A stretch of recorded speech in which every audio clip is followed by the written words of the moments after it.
Hey everyone, it's Joanna White here. I'm back with Christian Chat number 4. This is kind of goes along with my blog article that I just wrote, but I really felt led and inspired to do another video for you guys. Let's close our eyes for a moment and imagine your mind kind of a dark night, maybe the moon's out.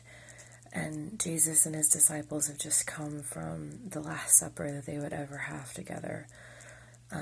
Judas is left after Jesus, mentioned that he would betray him.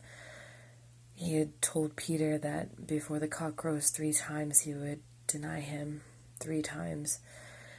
And Peter is probably in a state of confusion. The disciples are probably all scared, wondering what's going on. Jesus has told them that he's going to die soon.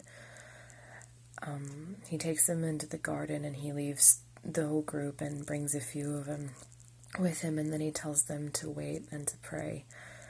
And then Jesus walks off alone to pray to the Father. That's when he pours out his heart to God.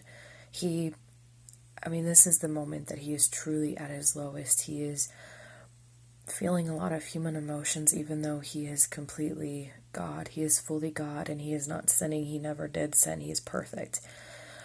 But there was probably a lot of emotion that he was feeling because of the burden that he had. He knew that he was going to die. He knew that he would be interrogated, that he would be beaten, that he would be tortured, that he would be mutilated, that his death would be very slow and very agonizing. And most of us here in the modern world can't even imagine a pain like that or torture like that. And he's feeling his burden is very, very heavy. His circumstances are very grim, and it's very dark. And sometimes, I know when bad circumstances happen like that to us, it seems like there's no way out. You feel overwhelmed. You feel like you're the only person in the world going through this. You feel like you can't see the end of this darkness. You can't see the way out of the storm. It feels like the storm's never going to end. It's never going to stop. The rain just keeps pouring and pouring until you're flooded. And in that moment when Jesus was at his lowest, the one thing that he did was turn to God. And I think that for us, it's so easy to forget that God is the one that we should go to when we are at our lowest. When you are as far down as you can get, the only place that you can look to is up. And sometimes it takes falling down that far in order for us to see the one, the person, the God that we are supposed to turn to. And Jesus was very vulnerable. And he turned to God and he asked God, he begged God to lift these circumstances from him. And he prayed so hard that he blood dripped from his face and onto the ground. And God's answer was essentially no. And sometimes when we hear the word no, it seems like a very bad, very negative word, but I think it's actually a really positive word. No is a word of protection. It's a word of standing up for what you believe in. It's a very positive word that has had a lot of negative influences put onto it, but that's not true. And Jesus, his response is what our response should be, even though our response is usually the opposite. He said, "Thy will be done, not mine." And that was surrendering his life, surrendering the control over to God.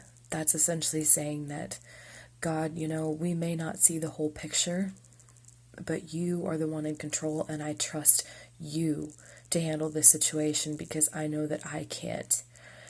And I think that when we surrender ourselves to God, that's when we are truly blessed. And he may put us through the storm, and it may be tough, it may be hard, it may be painful and excruciating sometimes. But when we come out of it, God makes us stronger, and he gives us the strength to endure it, because that's what he did for Jesus.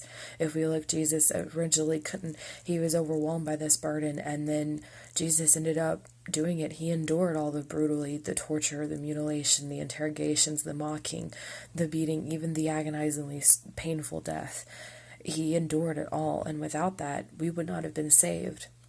So most of us, granted, don't have something that extreme going on, but what we experience in our life is still painful for us to endure, and sometimes it feels like we can't, but God's right there, and he will give you the strength that you need to get through it, and when you come out of it, you will feel stronger, you will feel braver, you will see, hey, God brought me through that, and then that's a hope that you can bring into the next problem, or to encourage somebody else who's going through something.